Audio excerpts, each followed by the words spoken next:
오늘 이 출애굽기 3장은요, 하나님께서 모세를 이스라엘의 민족의 지도자로 또 리더로 부르시는 장면입니다.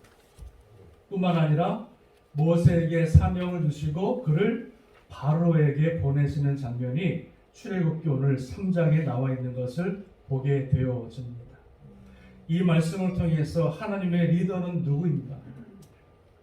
과연 하나님의 영적 지도자는 누구인가에 대해서 우리가 자세하게 몇 가지 보기를 원합니다. 특별히 이번에 권사 인증을 받으시는 권사님들 오늘 말씀 잘 기억하시고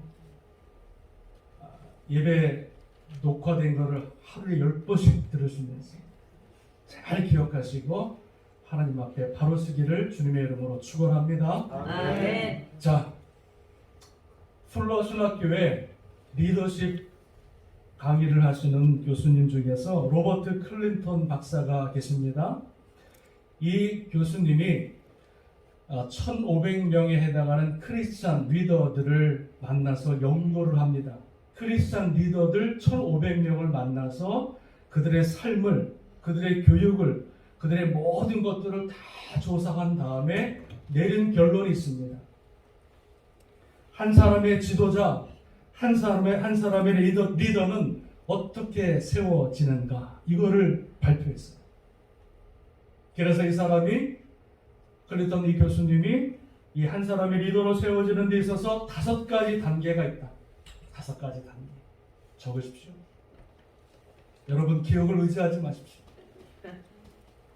첫 번째, 하나님의 리더로 세우는데 5가지 단계가 있는데 첫 번째는 주권적 기초 단계라고 있습니다. 주권적 기초 단계. 이것은 무엇이냐면 내가 이 땅에 태어나고 내가 어느 문화권에 태어나고 내가 어떤 언어를 하는 것은 내 뜻이 아니라 주권적인 하나님의 뜻과 섭리라는 거예요. 믿으십니까?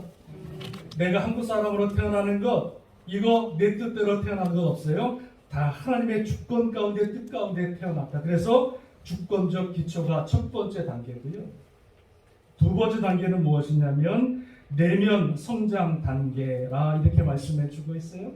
내면 성장 단계. 이것은 무엇이냐면 우리가 살아가면서 교육과 훈련을 통해서 자기를 개발하고 준비하는 기간이 있다는 거예요. 교육과 훈련을 통해서 내 자아가 성립이 되어지고 하나님의 쓰시기 합당한 자로 세워지는 단계가 두 번째 단계라는 거예요. 세 번째 단계는 뭐냐면 사역 성숙 단계라고 말씀하고 있습니다. 이 세 번째 단계는 뭐냐면 내가 교육받고 훈련받고 이제 사역으로 들어가는데 이 단계는 사역의 열매를 위한 것이 아니라 이 사역을 통해서 내가 인격적으로 성숙해지고 그리고 하나님 안에서 나의 신앙이 성숙해지는 단계를 말합니다. 열매가 중요한 것이 아니라 내가 사역을 통해서 인격적으로 성립이 되어지는 거예요. 인격적으로. 그리고 신앙적으로 성숙한 사람으로 채워지는 기간이 3단계 기간이다. 네 번째는 삶의 성숙이라고 하는 단계가 있어요. 이것은 무엇이냐면 앞에 있었던 경험과 성숙한 인격을 바탕으로 삶에서 열매가 드러나는 단계를 말하는 거예요. 네 번째 단계에 가서야 드디어 삶의 열매가 나타난다는 말씀인 거예요. 그리고 마지막 단계는 뭐냐면 수렴 단계라고 말씀하고 있는데요. 이 수렴 단계는 뭐냐면 지금까지 모든 것을 종합해서 나 자신을 통해서 내가 드러나는 것이 아니라 오직 하나님 예수 그리스도가 투영되어지는 거예요. 이게 5번째 단계예요. 나는 온데간데 없고 나를 통해서 오직 하나님 예수 그리스도가 보여지는 단계, 하나님의 영광을 받으시는 단계가 5번째 단계라는 거예요. 자, 그렇다면 우리가 신앙생활하는 모든 사람들이 이 5번째 단계까지 다 가느냐? 그렇지 않다는 거예요. 대부분의 사람들이 몇 단계에 그치냐면 3단계, 4단계에 다 멈춥니다. 3단계, 4단계에. 자, 그런데 왜 3단계의 사람들이 멈추게 되어지냐면 이 3단계에서 왜 멈추냐면 2단계에서 내가 훈련과 그리고 연단과 이런 교육들을 많이 받고 나서 3단계에 올라가야 내가 그 사역을 감당하는데 조급한 마음에 급한 마음에 훈련과 연단과 교육을 받지 않고 3단계로 올라가는 바람에 많은 사람들이 실패한다. 그래서 교육받을 때 빠지시면 안 돼요. 하나님 말씀 공부할 때 나는 이 정도면 됐어요. 그러면 절대 안 되는 거예요. 준비가 되어야 되는, 하나님의 일꾼은요, 하나님 말씀에 준비되어져야 되는 거예요. 아멘. 믿음으로 무조건 하는 게 아니에요.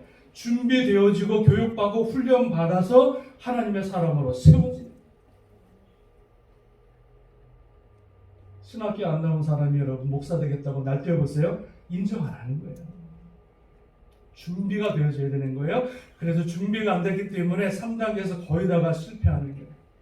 어떤 사람들은 4단계에서 실패하게 되어지는데 그 이유가 뭐냐면 3단계에서 사역을 통해 하나님 안에서, 믿음 안에서 내 인격이 성장하고 내 신앙의 성숙을 이루어야 되는데 인격이 발달하지 못하고 인격이 성숙하지 못하고 하나님 말씀 안에서 신앙이 성숙하지 못하기 때문에 많은 사람들이 4단계에서 열매를 맺지 못하고 중간에 포기하는 경우가 많이 있다는 말씀입니다. 여러분, 믿음이 중요합니까? 인격이 중요합니까? 믿음이 중요해요? 인격이 중요해요? 둘 다 중요합니다. 하나님의 사람들은 믿음만 좋은 것이 아니라 그 삶의 인격이 훌륭히 바뀌어지는 거예요. 말하는 거나 행동하는 거나 모든 것들이 모든 사람들 보시기에, 하나님 보시기에 성숙한 사람의 모습으로 바뀌어지는 그 모습이 우리 가운데 있어져야 됩니다. 아멘. 그게 안 되면 안 돼요. 그게 안 되면 4단계에서 포기할 수밖에 없게 되어진다. 가장 중요한 것은 하나님께서 그 사람들을 매 단계를 올릴 때마다 하나님은 반드시 검증하시고, 그리고 매 단계 올라갈 때마다 하나님은 그 사람들에게 뭘 요구하시냐면 순종이라고 하는 것을 요구하십니다. 우리가 1학년에서 2학년 넘어갈 때, 고등학교, 중학교 올라갈 때도 그냥 가는 게 아니죠. 반드시 시험을 쳐고 합격돼야 올라가는 거 아니겠습니까? 하나님의 사람으로 세우고 부르실 때는 하나님이 그냥 막 사용하시는 것이 아니라 매 단계를 충실하게 지킨 다음에 이제 인정이 돼야 하나님이 단계를 올리시고, 매 단계마다 하나님이 반드시 순종의 모습을 보시고 통과되면 올리시는 것을 보게 되어집니다. 저와 여러분들이 이 5가지 단계를 잘 기억하셔서 내가 지금 어느 단계에 머물러 있는가, 2단계에 머물러 있는가, 3단계에 머물러 있는가, 아니 내가 4단계에 머물러 있는가. 여러분, 우리 자신을 잘 살펴서 내가 단계가 올라가서 5단계를 통해서 주님 앞에 영광 돌릴 수 있는 우리 모두가 되시기를 주님의 이름으로 축원합니다. 아멘. 하나님께서 모세를 부르실 때는요, 그냥 부르신 것이 아니라 이 4가지 5가지 단계를 다 거치게 하십니다. 하나님이 모세를 부르실 때 그냥 막 부르시는 것이 아니라 반드시 하나님의 지도자, 리더자로 삼기 위해서 이 단계들을 다 거친다는 말씀이에요. 모세가 120년을 살아갔습니다. 그래서 모세의 일생을 크게 3등분으로 나눕니다. 첫 번째 40년의 단계, 그때는 언제냐면요, 태어나서 바로의 궁전에서 바로의 애굽에 있는 모든 학문과 모든 것들을 지식을 다 익히는, 습득하는 단계 40년을 하나님께서 허락하십니다. 근데 그게 그냥 헛된 세월이었느냐? 그렇지가 않지요. 40년 동안의 모든 애굽의 문화와 경제와 법을 다 익힘으로 말미암아 그 모세를 통해서 이스라엘 백성들을 하나님의 말씀, 율법 위에 세우는 그 토대로 모세를 사용하신 줄로 믿습니다. 아멘. 두 번째, 하나님께서 모세를 또 40년, 두 번째 40년 기간에는 어디로 보내시냐면은 광야로 보내십니다. 40년 애로의 애굽에 바로 있었다면 이제 40년 동안에는 광야로 그 모세를 보내시는데, 그 모세를 40년 동안 광야로 보내시는 것은 무슨 단계냐면 훈련과 성숙의 단계. 하나님께서 모세를 40년 동안 그 광야로 보내셔서 그 사람을 성숙하게 만드시고 인격적으로 그들을 만지셔서 정말 하나님의 사용하시기 합당한 자로 세워나가시는 것을 보게 되어집니다. 하나님은 사람들을 세워나갈 때 반드시 광야로 보내시는데 그 광야의 경험, 실패와 질병과 배신과 아픔이라고 하는 그 시간들을 통해서 한 사람을 성숙한 자로 세워나가신다는 말씀입니다. 그리고 광야라고 하는 시간을 통해서, 고난이라고 하는 시간을 통해서 철저히 하나님을 바라보게 하시고, 그리고 광야라고 하는 시간을 통해서 나의 교만과 나의 고집과 세상의 경험과 이 모든 것들을 다 빼버리시는 거예요. 다 뽑아내시는 거예요. 그래서 모세는 40년 동안 광야 생활을 하면서 지금까지 자기가 갖고 있었던 교만과 모든 세상의 습득한 것과 이 모든 것들을 하나님이 다 40년 동안 뽑아버리시고 또 뽑아버리십니다. 그래서 광야에서 오직 한 가지 할 수 있는 것은 하나님만 바라보아요. 예전에는 혈기가 있었고 사람을 죽이는 혈기가 있었고 왕자로서 큰 힘이 있었던 능력이 있었던 모세였지만 40년 동안 하나님께서 그를 낮추시고 또 낮추심으로 인하여서 하나님께서 쓰시기에 합당한 자로 이제 그를 부르시는 것을 보게 되었습니다. 하나님께서 모세를 부르신 나이가 몇 살이에요? 80이었다. 40세 힘있고 잘 나갈 때 부르신 것이 아니라 아무것도 할 수 없다고 생각이 들어질 때, 나는 아무것도 아닙니다 철저히 내려놓고 자기 자신을 다 비웠을 때 하나님이 그에게 찾아오셔서 그를 모세야 부르시는 것을 여러분 보게 되어집니다. 하나님의 부르심 앞에 모세가 이렇게 반응합니다. 여러분 오늘 본문의 말씀 보면은요 이렇게 말씀합니다. 11절을 말씀 같이 읽어보겠습니다. 11절 시작. 모세가 하나님께 아뢰되 내가 누구에게 바라게 하며 이스라엘 자손을 데리고서 인도하였느니라. 모세가 하나님께 부르심을 받을 때 뭐라 그러냐면 내가 누구이기에 바로 앞에 가며 이스라엘 자손을 애굽에서 인도하여 내리까 말씀하고 있습니다. 여러분 이 말씀에는요 크게 두 가지 의미가 있어요. 하나는 이겁니다. 하나님 왜 저를 바로의 왕자 있을 때 부르시지? 좀 더 힘있고 능력있고 빽있고 이럴 때 하나님 나를 부르셔서 민족의 지도자로 삼으시지, 하나님 왜 이렇게 힘이 없고 능력이 없을 때 다 할아버지가 되어서 죽음을 앞에 두고 왜 이때 하나님 나를 부르십니까? 이런 의미를 가지고 있는 거예요. 그죠? 또 하나는 오늘 여러분 이 모세의 고백을 통해서 보니까 내가 누구이기에 바로에게 가며 이스라엘 자손을 애굽에서 인도하여 내리까, 그 주체가 누구예요? 나, 이렇게 말합니다. 그때 하나님께서 뭐라 그러시냐면 12절에 하나님이 이르시되 내가 반드시 너와 함께 있으리라. 내가 그 백성을 애굽에서 인도하여 낸 후에 너희가 이 산에서 하나님을 섬기리니 이것이 내가 너를 보낸 증거니라. 내라고 하는 모세라고 하는 나 자신을 바라보는 그 마음으로 고백했다면 하나님이 그 말씀을 바꿔줘서 너가 아니라 애굽으로 가는 것은, 바로 왕 앞에 가는 것은 너가 가는 것이 아니라 누가? 하나님이 간다. 이렇게 말씀해 주고 있는 거예요. 하나님의 일은요 누가 하는 겁니까? 하나님의 일은 누가 하는 거예요? 내가 하는 게 아니에요. 이거 여러분 빨리 깨뜨리셔야 돼요. 할렐루야. 하나님의 일은 내가 하는 게 아니에요. 여러분 내가 무슨 지혜가 있어요? 내가 무슨 능력이 있어요? 아니 내가 무슨 돈이 있어요? 내가 무슨 빽이 있어요? 어떻게 하나님의 일을 내가 감당합니까? 내가 어떻게 바로 왕의 앞에 가서 세계에서 가장 큰 나라 온 세계를 지배했던 바로 왕의 앞에 가서 아무런 힘이 없는 모세가 여러분 가서 뭐라고 말하겠으며 어떻게 그 백성들을 구원할 수 있는 힘이 있겠습니까? 하나님께서는요 그 일을 너가 하는 것이 아니라 누가?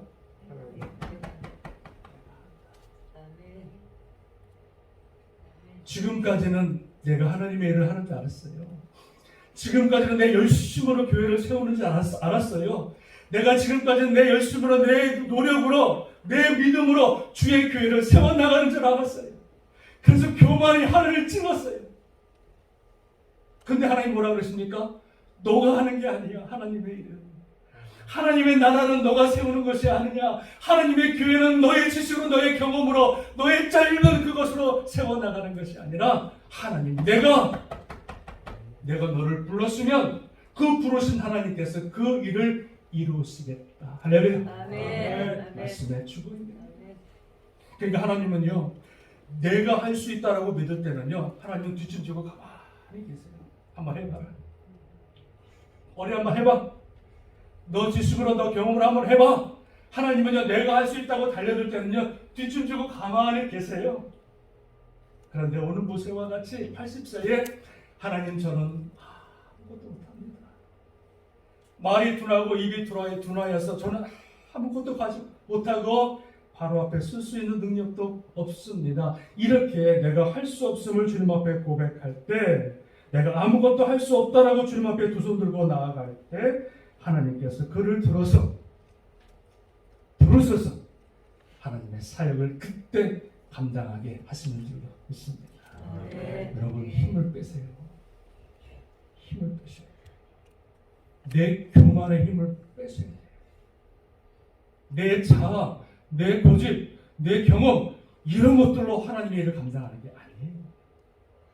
제가 옛날에 국민학교 초등학교 5학년 때 우기동 계곡에 놀러 갔다가 비 온 다음날 갔는데, 예전에는 그 물 깊이가 이 정도밖에 안 돼가지고, 이 정도. 저도 모르게 그냥 올라가자마자 더워가지고 다이빙을 했는데, 키가 2배가 넘는 물로 불어날 줄 모르고 다이빙했다가 그 물에서 못 나와서 죽었어요. 정말 죽었어요. 한 12번 정도는 꼬락꼬락 하는데요, 아무도 나를 건져주지 않는 거예요. 같이 간 친구도 형들이 있었는데 꼬락꼬락 하다가 결국은 죽어서 숨을 못 쉬어가지고 물을 많이 먹어서 그냥 내가 물에 쭉 내려가서 죽었어요. 근데 물에 쭉 내려가는 그때, 빠져서 내려가는 그때에 아직도 잊어버리진 않은 같이 갔던 형 김광태, 어디 있는지 모르겠어요. 생명의 은인인데 그 형이 그때서야 확 들어와서 제 머리채를 착 잡고서 끌고 나와서 끄집어냈는데, 물을 하도 많이 먹어가지고 물을 다 빼고 인공호흡 해가지고 살아났어요. 제가 그때 죽었다가 살아났어요. 근데 그때 살아난 다음에 그 형한테 물어보니까, 내가 막 살려달라고 막 말거동 칠 때 왜 안 도와줬느냐, 그때 광태 형이 들어가면 같이 죽는 거야. 나한테 힘이 있으면 그냥 같이 죽어요. 내가 그 사람 꽉 붙잡고 있으면 나도 죽고 저 사람도 같이 죽는 거야. 그걸 너무나 잘하니까 마지막 힘 다 빠질 때까지 기다렸다가 들어가서 머리채 잡고 딱 나와서 나를 살려준 거야. 이거구나. 하나님께서 한 사람을 부르시고 사용하실 때, 그때는 언제냐면 모세와 같이 80세에 힘있고 능력이고 잘나가고 권세있고, 이때 하나님께서 우리를 부르시는 것이 아니라 힘 빠지고 능력 없고 나는 하나님 못합니다, 주님만이 할 수 있습니다, 이렇게 고백을 끄집어내셔서 그때서야 하나님이 그 사람을 부르시고 사용하시는 줄로 믿습니다. 아멘. 하나님께서 다윗을 기름 부으십니다. 젊은 나이에 부으십니다. 이스라엘을 기름 부은 자로 세우십니다. 근데 하나님께서 다윗을 기름 붓자마자 그 나라의 왕자로 있을 때 바로 그를 사용하시 아니하시고 그를 13년이라고 하는 광야로 보내십니다.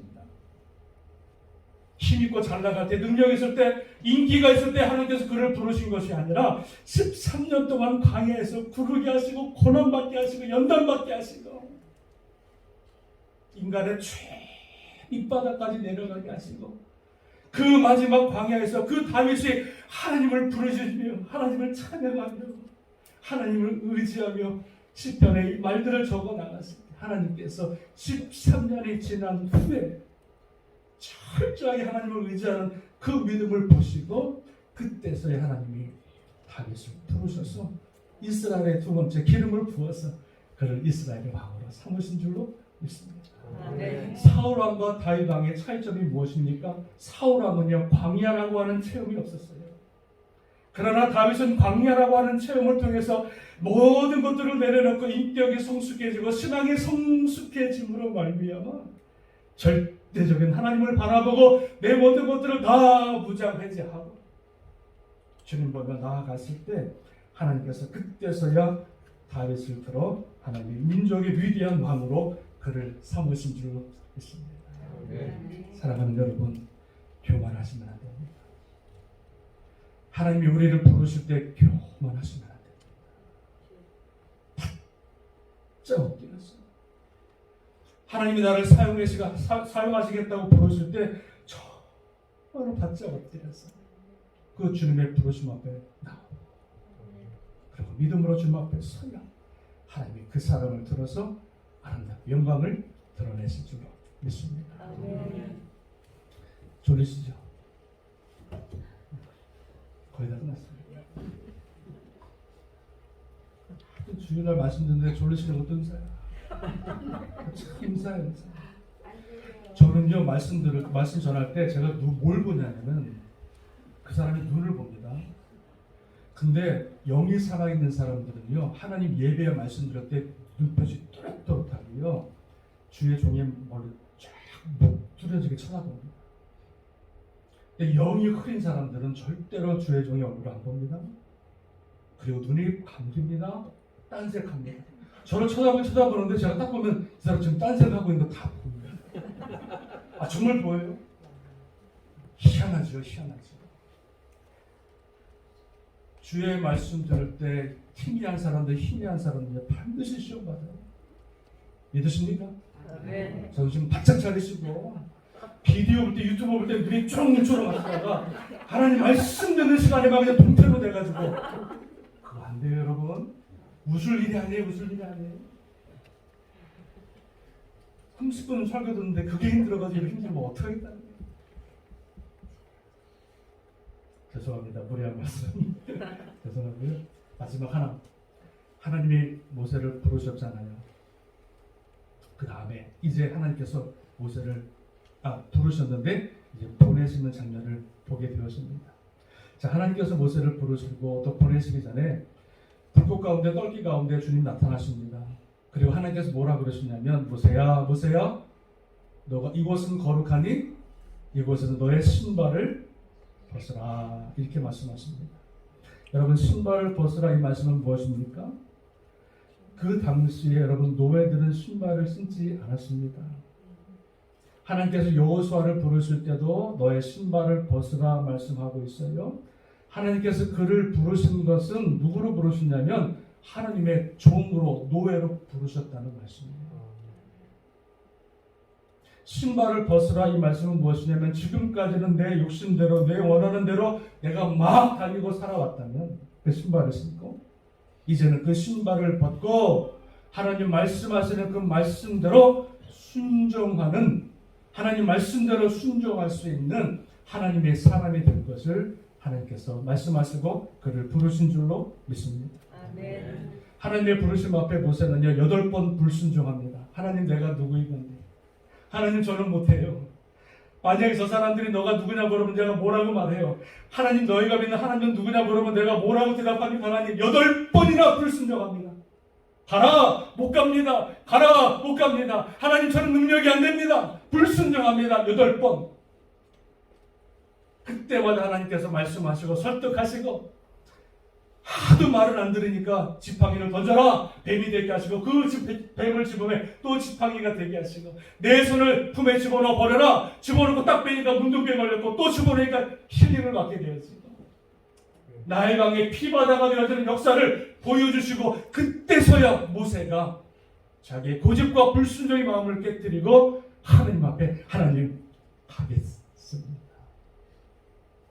순종하며 주의 말씀에 따라가 순종하여 모세 앞으로 나아가는 장면이 오늘 본문에 나와 있는 것을 보게 되어 것입니다. 영적 리더, 영적 지도자가 되기 위해서는요 갖추어야 될 가장 큰 덕목은 무엇이냐면 순종입니다. 아멘. 아멘 하세요? 아멘. 아멘 하세요? 아멘. 하나님 말씀 앞에 순종하지 못하면 절대로 리더가 될 수가 없습니다.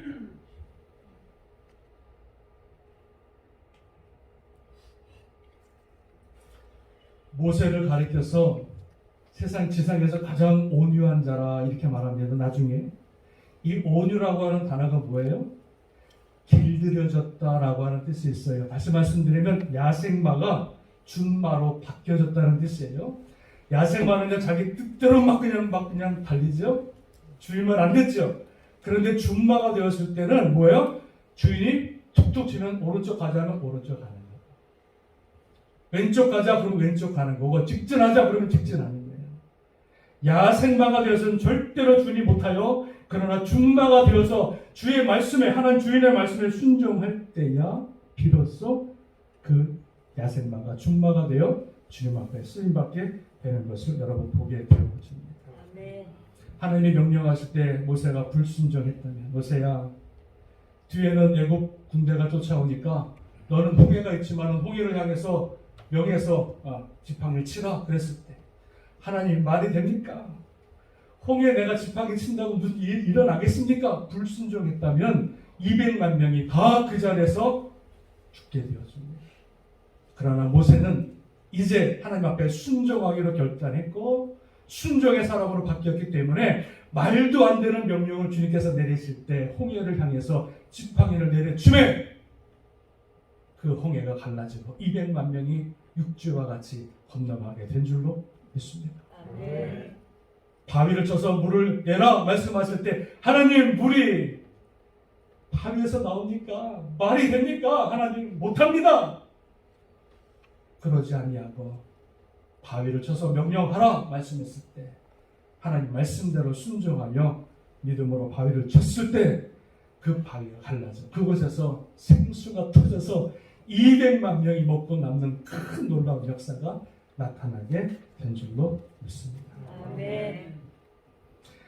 막혔던 홍해가 갈라진 것도 반석에서 물을 내어 그 백성들을 살린 것도 바로 모세의 순종을 통해서 하나님이 하신 역사인 줄로 믿습니다. 수도원에 어떤 수도사들이 찾아왔습니다. 어떤 사람이 찾아와서 우리가 수도사가 되기를 원하는데 우리를 받아주십시오 물어봅니다. 여쭤봅니다. 그때 이 수도사가 그 2명에게 이런 명령을 내립니다. 그러면 수도사가 되길 원한다면은 내가 지금 이 배추를 줄 테니까 저 밭에 가서 배추를 심는데 다 거꾸로 심어라. 뿌리가 땅으로 가지 않고 이 뿌리가 하늘로 올라가도록 다 심어놔라 밤새도록 그럽니다. 그 말을 듣고 한 수도사가 되려고 했던 사람은 야 이게 말이 되는 명령이야? 배추를 뿌리를 땅에다가 심어야지. 그리고 그 말에 불순종하여 그냥 땅으로 뿌리를 심은 사람이 있었고 한 사람은 그 수도사의 말씀대로 다 뿌리가 하늘 가도록 심었다고 합니다. 다음날 2 사람을 불러서 이 수도사가 누구를 받아줬을까요? 누구요? 말도 안 되지만 배추를 거꾸로 심어라 이 말을 두고 순종했던 그 사람을 수도사로 뽑았다는 거예요. 왜요? 하나님의 일을 하는데 가장 중요한 게 뭐라고요? 순종입니다. 아멘.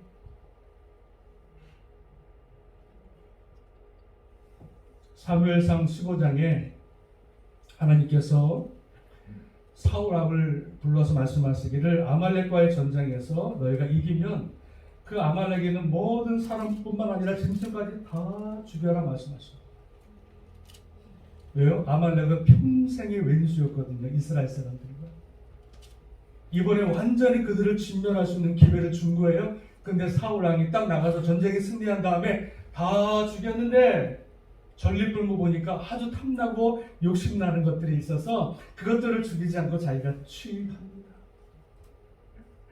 순종했는데 무슨 순종이에요? 반쪽 순종한 거예요. 그리고 나서 이제 사무엘이 딱 와서 보니까 짐승 소리가 나니까 이것이 무엇이냐 물어보니까 사울이 뭐라 그러니까 하나님을 예비하기 위해서 내가 살려두었나이다. 그때 사무엘이 이렇게 말합니다. 사무엘상 22장에 사무엘이 이르되 여호와께서 번제와 다른 제사를 그의 목소리를 청종하는 것을 좋아하심같이 좋아하시겠느냐.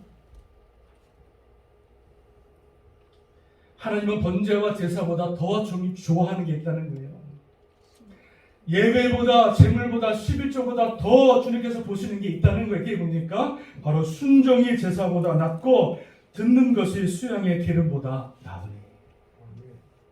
천천만만의 양을 드리는 것보다 하나님 말씀에 순종하는 것이 더 중요하니. 이를 거역하는 것은 점치는 죄와 같고 완고한 것은 사신 우상에게 절하는 죄와 같음이라.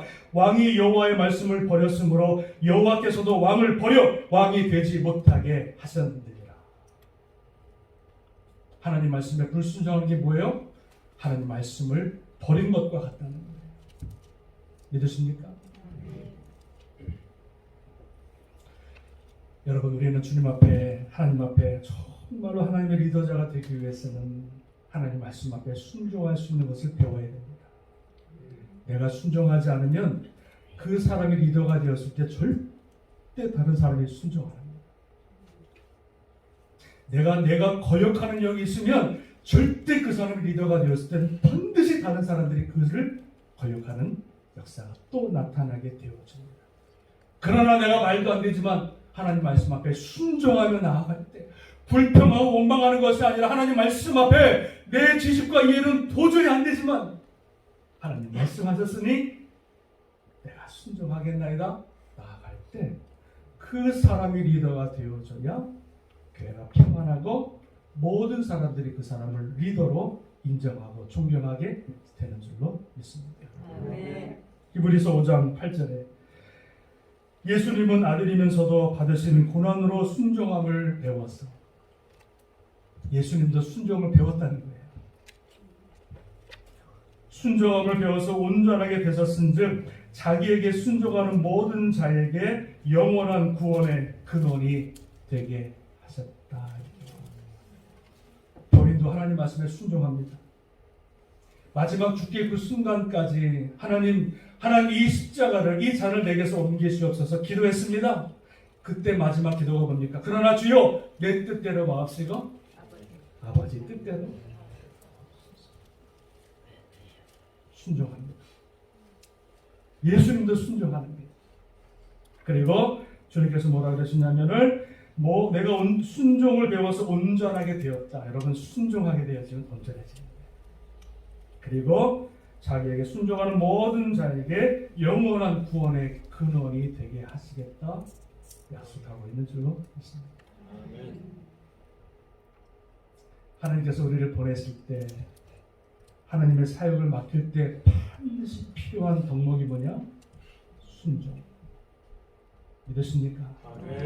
내 생각과 내 고집을 강철하는 것이 아니라 하나님 말씀하신 그 말씀 앞에 기꺼이 순종하며 나아갈 때 하나님은 그 순종하는 자를 통해서 사역을 맡기시고 그를 통해서 하나님의 영광을 날마다 순간마다 드러내실 줄로 믿습니다.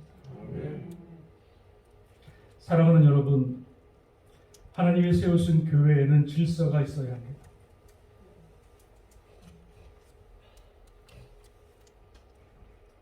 고린도전서 14장에 보니까 하나님은 무질서의 하나님이 아니요 오직 화평의 하나님이시라 모든 것을 품위 있게 하고 질서 있게 하라 이렇게 말씀하셨습니다. 하나님은 질서 없는 것을 싫어하십니다. 하나님께서 세우신 질서에 순종하고 기꺼이 나의 주장을 내려놓고 순종할 수 있어야 하나님의 사람으로 하나님의 리더로 쓰게 되어진다는 말씀입니다. 하나님은 잘나고 똑똑한 사람을 사용하시는 것이 아니라 순종하는 사람을 통해서 하나님의 나라를 이루어 나간다고 하는 사실을 반드시 기억할 수 있기를 주님의 이름으로 축원합니다. 아멘. 땅끝 교회가 부족하지만 당위의 결정이 있습니다. 따르셔야 됩니다. 이단이 아닌 이상 따르셔야 됩니다. 당회도 부족하고 연약하지만 목사와 장로들도 연약하지만 주 안에서 기도하고 한 결정에 대해서는 여러분들이 순종할 수 있는 따를 수 있는 자세가 있어야 복을 받습니다. 이거 아니야 저거 아니야 이거 잘못돼서 하나하나 따지게 되어지면 절대로 교회가 화평이 깨트려지고 사단의 역사에서 그 공동체는 무너지게 되어져 있습니다. 하나님은 화평의 하나님이시요 평강의 하나님이시라. 우리가 주 안에서 하나님의 세우신 질서를 내가 인정하고 그 안에 순종하는 자세로 나아갈 때 하나님이 그런 자들을 통해서 아름다운 리더로 보시고 때가 되면 하나님께서 귀한 리더로 그들을 세워서 하나님의 영광을 드러내실 줄로 믿습니다. 사랑하는 여러분, 하나님 앞에 겸손한 리더자가 되십시오. 그리고 내 뜻과 내 생각을 주장하기보다는 절대 순종. 하나님 앞에 절대 순종을 통해서 하나님이 기뻐하시고 하나님의 때에 마음이 합한 자가 되어 세움받아 주님 앞에 영광 돌릴 수 있는 우리 모두 되시기를 주님의 이름으로 축원합니다. 아멘. 우리 권사님들 교회 순종하십시오. 아멘 안 하십니까? 아멘. 정말로 교회에 순종하셔야 됩니다.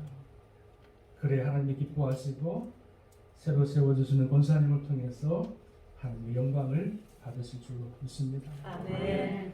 기도하시겠습니다.